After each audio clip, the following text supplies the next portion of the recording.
for those institutions that have gone away forever, or those that have cut their staffs back, their ability to give programming and to provide, performances and to keep their hours of operation open, those things have diminished. And so, yeah, the capacity has definitely gone down. I think, you know, it's, again, it's a function of budgets, and it's a function of investment in those organizations by the communities in which they live that are going to keep them viable going forward. And, your museum is as healthy as your city. If you're in Detroit right now, yes, you're going to have a hard time if you're a cultural institution, because there's not a lot of economic activity going on around you to support attendance and to support the kinds of things that arts do to vibrant areas and bringing people downtown and bringing people into the city. So I think the capacity is definitely gone down. It's going to be a slow climb up for the arts.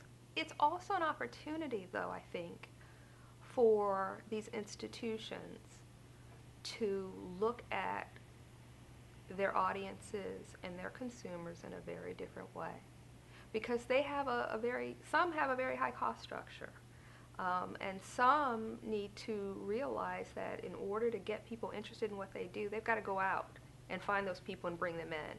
You can't just be a museum and sit in a place and expect people to come to you if they don't know anything about you, and they don't know what the arts means, and they don't know that this is for them.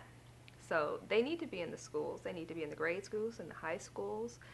They need to be talking to children and inviting children into the symphonies. They need to, kids need to experience live performance for them to appreciate it, to know it's there, to know it's something that is their right and a privilege in this country to enjoy. So there are a lot of things that arts institutions can do to start building the support, the long-lasting support that keeps them moving forward, and thinking about the ways they deliver their programming. I mean, you've got to take advantage of technology. What's the best way to do that? How do you make it interesting and exciting and fun for, kids to come and enjoy what you're doing?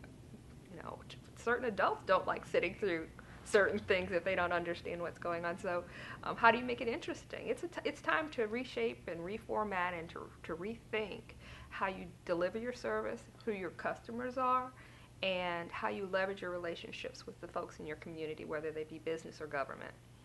And pulling all those pieces together is going to take a real change in the leadership of the arts. And they're going to have to start thinking about their business model in a very different way, because I think the model's flawed.